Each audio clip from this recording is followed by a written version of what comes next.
तो चलो जल्दी से हम लोग स्टार्ट करते हैं अपने अमेजिंग एमसीक्यूज और असर्शन एंड रीजनिंग के साथ। जैसे कि हम लोग ने इससे पहले सॉल्यूशन चैप्टर के न्यूमेरिकल्स एंड नोट्स हम लोग ने दोनों को कवर कर लिया। तो अगर आप लोग ने नहीं देखा है तो आप लोग जल्दी से जाओ उस वीडियो पे देख के आओ। अब class 12 preparation board 2025 solution assertion reasoning specimen paper. अच्छा, इसमें से भी मुझे जितने एमसीक्यूज मिल सकते थे या फिर जितने असर्शन रीजनिंग मिल सकते थे, अब खुद ही सोचो यार। कभी कुछ चैप्टर से आ रहा, कभी कुछ चैप्टर से आ रहा, कभी कुछ चैप्टर से आ रहा। अगर इसमें से भी आएगा तो मोस्टली सिर्फ 5 ही आ पाएगा, ठीक है। और जरूरी नहीं कि 5 हो, तो इसमें से मुझे सिर्फ 3 या 2 ही मिले, इससे ज्यादा नहीं मिल पाए। तो मैंने अपनी तरफ से भी कुछ ऐड किए हैं जिससे आप लोग की प्रिपरेशन बहुत अच्छी हो सकती है। तो चलो बिना कुछ टाइम वेस्ट के स्टार्ट करते हैं। क्वेश्चन नंबर 1 में कह रहा है स्पेसिफिक कंडक्टेंस। नहीं, ये तो इलेक्ट्रोकेमिस्ट्री का, नहीं नहीं, ये क्वेश्चन नहीं, ये क्वेश्चन नहीं, क्वेश्चन नंबर 2 से। वो इलेक्ट्रोकेमिस्ट्री का था। विच of the following aqueous solution has lowest vapour pressure.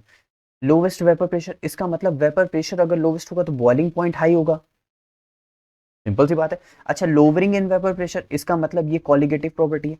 Colligative property depend करती है नेचर ऑफ सॉल्यूट पे, नहीं नंबर ऑफ सॉल्यूट पे। तो नंबर ऑफ सॉल्यूट पार्टिकल्स पर डिपेंड करती है, तो इसका मतलब नंबर ऑफ आयंस पर डिपेंड करेगी। यहाँ पे जितने ज्यादा नंबर ऑफ आयंस में ब्रेक हो जाएंगे उतना ज्यादा उसका लोवेस्ट वेपर प्रेशर हो जाएगा, इसका मतलब उतना ज्यादा उसका बॉइलिंग पॉइंट हाई हो जाएगा। तो NaCl Na plus plus Cl minus में ब्रेक होगा, तो एक और एक, दो number of ions. K2SO4 2K plus plus SO4 2 minus, कितने हैं 1, कितने हैं 2, यानी 3 नंबर ऑफ आयंस। ग्लूकोज और सुक्रोज ये दोनों हमारे क्या रहेंगे, 1 ही रहेंगे, क्योंकि ये नाइदर डिसोशिएट और ना ही एसोसिएट हो जाएंगे। यानी नंबर ऑफ आयंस इसके ज्यादा है, तो इसका आंसर क्या हो जाएगा, option number B is correct. समझ आया सभी को, ठीक है। नेक्स्ट क्वेश्चन में क्या कह रहा है। अच्छा, ये नेक्स्ट क्वेश्चन में मैं कह रहा था ना कि मुझे जितना ज्यादा स्पेसिमेन पेपर और बोर्ड पेपर में से क्वेश्चन मिल सके उतने मैंने लिए थे। तो मुझे इसमें भी एक क्वेश्चन मिला था आइडियल सॉल्यूशन में। तो आइडियल सॉल्यूशन का एक आंसर मुझे खुद दिख रहा है अपने आप, हेक्सेन और हेप्टेन। तो मैं बता रहा था कि कैसे क्वेश्चन पूछे भी गए, तो मैंने सारी पॉसिबिलिटीज उठाई। ठीक है, नेक्स्ट क्वेश्चन देखते हैं। Sea water is desalinated to get fresh water by which of the following methods.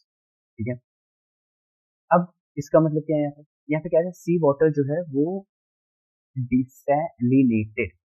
अब जिसको इसका मतलब पता होगा वही ये क्वेश्चन कर पाएगा, जिसको नहीं पता होगा वो रुक जाएगा। मैं इसका मतलब बता देता हूँ। इसका मतलब होता है कि हमारे पास जो सॉल्ट वाटर होता है उसको, उसमें से जितने भी मिनरल सॉल्ट होते हैं उसको रिमूव करें। इसका मतलब मिनरल सॉल्ट को रिमूव करेंगे, इसका मतलब उसके पास सॉल्ट थे। ये बात होगी मोस्टली कहाँ पे, सी वाटर की।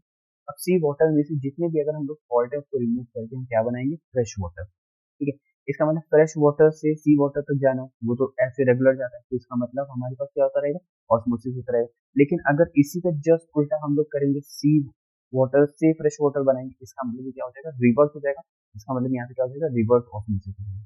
इसको तुम लोग ऐसी बात समझ सकते हो जैसे तुम लोग सीव जानते हो। अगर हम लोग क्या कहते हैं, वाटर मतलब जो होल्स होते हैं, अगर उसके थ्रू वाटर आ रहा है, वो सीव से थ्रू वाटर आ रहा है, तो ये हमारा ऑस्मोसिस। लेकिन उसी सीव से अगर हम लोग वाटर लेना ऊपर स्टार्ट करें तो रिवर्स हो जाएगा। तो सिमिलरली वही सेम प्रोसेस है रिवर्स ऑस्मोसिस का भी। रिवर्स ऑस्मोसिस सिर्फ इतनी बात है, जितना भी ऑस्मोसिस है उसका जस्ट उल्टा कर देना, उसको रिवर्स कर देना, उसको रिवर्स ऑस्मोसिस। वैसे भी जो ऑस्मोसिस होता है वो लोअर कंसंट्रेशन से टू हायर कंसंट्रेशन जाता है। तो यहाँ पे when pressure more than osmotic pressure is applied, pure water is squeezed out of the sea by reverse osmosis। ठीक है, इस बात को फिर आगे ध्यान दें। नेक्स्ट क्वेश्चन में कह रहा है a 5% solution of cane sugar. 5% solution of cane sugar का मतलब यहाँ पे, अच्छा हम 100 ग्राम अगर लें तो 100 ग्राम में 5 ग्राम प्रेजेंट है, इसका मतलब 5 ग्राम में 342 ये हमारे पास ये होगा। अब हमारे पास अगर हम लोग कंसंट्रेशन है, कंसंट्रेशन कौन सी है, मोलैरिटी, मोलैरिटी। ठीक है, अब मोलैरिटी है यानी ये हमारे पास क्या हो गया, number of moles of solute upon में volume of solution in litre. तो number of moles of solute को हमने ओपन कर दिया, मास अपॉन में मॉलिक्यूलर मास। हमें वॉल्यूम लेना है, वॉल्यूम हम कहाँ से लेंगे, 5 अपॉन 342। अब जब हम 100 ग्राम ले रहे हैं तो यानी हम लोग छोटी वाली यूनिट लेंगे, तो हम लोग 100 मिलीलीटर लेंगे। अब इसको कन्वर्ट करने के लिए 1000 से डिवाइड कर देंगे, 1000 से डिवाइड करेंगे तो हमारे पास 0.1 आ जाएगा। इसका मतलब 5 अपॉन 342 इंटू में 0.1, ये हमारे पास आ जाएगा कॉन्सेंट्रेशन 1। अब हमें कॉन्सेंट्रेशन 2 निकालना है, क्योंकि उसका मोलिकुलर वेट कितना दे रखा है, 1 दे रखा हुआ है। अब ये बताओ, अगर 1 दे रखा हुआ है इसका मतलब फिर हम सॉल्यूशन कौन सा लेंगे, यहाँ पे देखो कौन सा कह रहे हैं, आइसोटोनिक, यानी दोनों कंसेंट्रेशन क्या रहेगी, बराबर रहेगी। इसका मतलब यहाँ पे जो सॉल्यूशन रहेगा, जो उसका वॉल्यूम रहेगा, वो दोनों क्या रहेगा, बराबर रहेगा। इसका मतलब pi one is equal to pi two हो जाएगा। ऑस्मोटिक प्रेशर क्या होता है, pi is equal to C R T.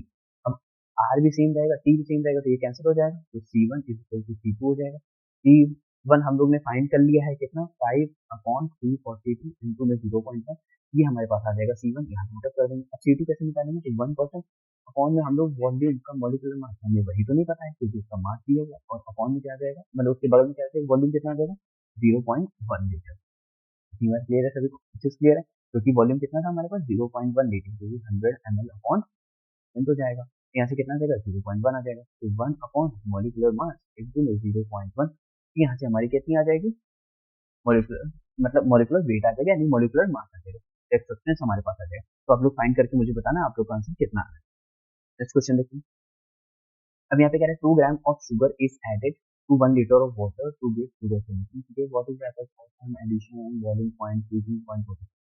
अच्छा, जाहिर सी बात है, हम अगर वाटर में कुछ भी ऐड करेंगे तो उसका बॉइलिंग पॉइंट इंक्रीज हो जाएगा। अगर बॉइलिंग पॉइंट इंक्रीज हो जाएगा तो फ्रीजिंग पॉइंट क्या हो जाएगा, डिक्रीज हो जाएगा। Boiling point freezing point increases नहीं, गलत, बोल बॉइलिंग पॉइंट डिक्रीज गलत, boiling point increases freezing point decreases. कितनी बात ये तो हुई शॉर्ट ट्रिक के फॉर्म में। अब अगर हम लोग मेथड के फॉर्म में देखें, मेथड के फॉर्म में इससे हो जाएगा कि हमारे पास अगर मान लो कोई लिक्विड है, उसमें हम लोग ने क्या कहते हैं, कुछ भी जैसे मान लीजिए यहाँ पे शुगर है, शुगर प्लस वाटर, पहली बात ये हमारे पास निगेटिव डेविएशन, कैसा है, निगेटिव डेविएशन। नेगेटिव डेविएशन, जाहिर सी बात है यहाँ पे क्या हो जाएगा, यहाँ पे हमारे पास बॉइलिंग पॉइंट इंक्रीज हो जाएगा और फ्रीजिंग पॉइंट डिक्रीज, क्योंकि यहाँ पे जो मॉलिक्यूल्स हैं वाटर के, लिक्विड के, अब ये ब्रेक हो ही नहीं रहे, तो इसके लिए मुझे बहुत हाई एनर्जी देनी पड़ेगी ताकि ये वेपर्स में कन्वर्ट हो। बॉइलिंग पॉइंट इंक्रीज हो जाएगा, फ्रीजिंग पॉइंट हो जाएगा। क्वेश्चन देखते हैं। अब sprinkle of salt help in clearing the snow covered road in hills, the phenomena involve the process.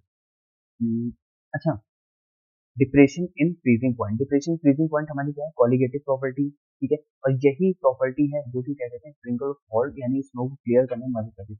तो बहुत ज्यादा स्नो कवर्ड जो एरिया रहते हैं और जिनकी मान लीजिए ये किसी का घर है, ठीक है, अब उसके सामने उसकी कार खड़ी है, ठीक है, क्या खड़ी कार, अब लेकिन उसके आगे बहुत सारी बर्फ है, तो अगर उसको हटाना होता है तो जैसे होता है एरिया जहाँ पे वो स्प्रिंकल ऑफ सॉल्ट को स्प्रिंकल करते हैं, तो जिसकी वजह से क्या होता है, स्नो जो होती है वो मेल्ट हो जाती है, क्या हो जाती है, मेल्ट। मेल्ट होने की वजह से फिर गाड़ी जो थी इजीली निकलती, क्योंकि वो उसका जो स्नो का जो मेल्टिंग पॉइंट है उसको लोअर कर देते हैं, इसलिए। तो depression in freezing point of snow. Next question, a solution of phenol and aniline shows negative deviation from Gauss law in case negative deviation from Gauss law, ठीक है, वो तो जाहिर सी बात है, फिनॉल और एनिलीन ये हमारे नेगेटिव डेविएशन भी शो करेंगे। अगर नेगेटिव डेविएशन शो करते हैं तो इसका मतलब जो इसके बीच की जो बॉन्ड है वो बहुत वीक है, ठीक है, और जो ए बी के फोर्सेस हैं वो बहुत ज्यादा हैं। ए बी के फोर्सेस मतलब जो वाटर के जो फोर्सेस हैं ए और बी के, वो बहुत ज्यादा है, इसी वजह से क्या कहते हैं, वो ब्रेक नहीं हो रहा, तो वो क्या होंगे, वेपन नहीं फॉर्म हो रही, तो इसीलिए नेगेटिव डेविएशन शो करते हैं फिनॉल और एनिलीन। इसका मतलब यहाँ पे both assertion and reasoning correct है। The solution show large positive deviation from Gauss law, maximum boiling area of, large deviation from Gauss law, large positive deviation, अरे एक पॉजिटिव था नॉन आइडियल में, एक हमारे पास था नेगेटिव था, जो पॉजिटिव वाला था वो मिनिमम था, तो जो नेगेटिव वाला था वो मैक्सिमम था। यहाँ पे पॉजिटिव की बात कर रहे हैं तो मैक्सिमम, ये तो पहले ही गलत हो गया, इसका मतलब यहाँ पे असर्शन हो गया है, फॉल्स हो गया। और यहाँ पे कह रहा है 95 aqueous solution of ethanol if maximum boiling age of, ये भी मिनिमम होगा, यानी दोनों भी मेरे पास क्या रहेंगे, फॉल्स। नेक्स्ट क्वेश्चन देखते हैं। The vapor pressure of an aqueous solution of sucrose is less than this, और vapor pressure of water this। अब ये वाला एक बार आप लोग मुझे सॉल्व करके बताना ये कैसे करेंगे, ठीक है, तो नेक्स्ट क्वेश्चन देखते हैं। अगर आप लोग बता मुझे पता कर रहे हो तो बताना, नहीं तो मैं इसकी थोड़ी सी भी मैं आप लोग को हिंट दे दे रहा हूँ। इसकी सिंपल सी हिंट ये है कि यहाँ पे कह रहा है कि पहली बात इसमें लेस देन बताया, इसका मतलब ये लोवरिंग इन वेपर प्रेशर, अगर लोवरिंग इन वेपर प्रेशर है तो इसका मतलब अगर हम लोग वाटर में कुछ भी ऐड करेंगे सॉल्यूट एक्चुअल, तो उससे क्या हो जाएगा, वेपर प्रेशर क्या होने लगेगा, डिक्रीज होने लगेगा। अब आप लोग मुझे बताना इसका असर्शन रीजनिंग का मतलब 4 ऑप्शन में से कौन सा होगा। क्वेश्चन नंबर 12 देखते हैं। Colligative property depend on nature of solute, next number of solute particles पे डिपेंड करती है। विच of the following has the highest boiling point, अरे जिसके जितने ज्यादा नंबर ऑफ आयंस में टूटेगा उतना ज्यादा उसका बॉइलिंग पॉइंट हो जाएगा। तो Na OH 1 2 हो जाएगा, Na2SO4 2 Na plus plus 1SO4 2 minus, यानी यहाँ पे 3 हो गया। KNO3 में 1 और 1 हो जाएगा, यानी यहाँ पे 2 हो जाएगा। NH4 NH3 में यहाँ पे 1 और 1 यानी 2 हो जाएगा, यानी मेरे पास आंसर क्या हो जाएगा, बी हो जाएगा। नेक्स्ट क्वेश्चन देखते हैं। यूनिट ऑफ इबेलियोस्कोपिक कांस्टेंट, अरे इबेलियोस्कोपिक चलो ले लेते हैं, delta TB is equal to KB into में एम। अब मोलैलिटी की यूनिट क्या होती है, number of moles of solute upon में क्या हो जाता है, केजी हो जाता है, ठीक है। यानी हम क्या ले लेंगे, मोल ले लेंगे, और यहाँ पे क्या हो जाएगा, डेल्टा टीबी हमारे पास केल्विन हो जाएगा। तो यहाँ पे हमारे पास क्या हो जाएगा, delta TB delta TB is equal to KB upon में एम। केबी हमारे पास है के, ये हमारे पास हो जाएगा मोल, और नीचे हो जाएगा हमारे पास केजी, यानी ये ऊपर जाएगा तो के मोल इनवर्स और हमारे पास केजी, ठीक है, यानी मोलैलिटी इनवर्स। तो मोलैलिटी इनवर्स देखो इसमें है और इसमें है, तो यानी ये ऑप्शन और ये ऑप्शन तो वैसे भी हट जाएगा। देखो केजी के मोल इनवर्स, के जी मोल इनवर्स, यानी पहला वाला हमारा ऑप्शन क्या हो जाएगा, करेक्ट हो जाएगा। नेक्स्ट क्वेश्चन पर लोग चलते हैं। क्वेश्चन नंबर 2 को कह रहा है कि चीज, इसमें कह रहा है बॉन्ड हॉट फैक्टर की वैल्यू आई हमारे पास इसके बराबर कितनी होगी। अच्छा K4 है, तो यानी 4K प्लस है, प्लस, और ये पूरा का पूरा फॉर्मेशन कंपाउंड वाला है, तो यानी ये 1 ही रहेगा, यानी टोटल नंबर 5 आयन है। 5 आयन देख लेते हैं, 2Al plus plus 3SO4 minus, यानी टोटल यहीं पे 5 आ गया, हमको तो बाकी ऑप्शन लिखने की जरूरत भी नहीं पड़ी। हमारा ऑप्शन क्या हो जाएगा, ए इज करेक्ट। और एमसीक्यू, तो देखा टोटल हम लोग ने 15 एमसीक्यूज यानी असर्शन रीजनिंग और एमसीक्यूज किया। तो आप लोग को भी आई होप समझ आएगा कि कैसे एमसीक्यूज और कैसे असर्शन रीजनिंग आता है। देखो असर्शन रीजनिंग एमसीक्यूज कोई बहुत बड़े न्यूमेरिकल्स नहीं आएंगे, वो छोटे छोटे क्वेश्चन आएंगे, क्योंकि वो 1 मार्क्स के रहेंगे। तो आप लोग को मेथड जानना है कि कैसे करना है। अब अगर आप लोग को मेथड पता चलेगा तो आप लोग के सारे क्वेश्चन हो जाएंगे। हम लोग नेक्स्ट चैप्टर इलेक्ट्रोकेमिस्ट्री। बाय।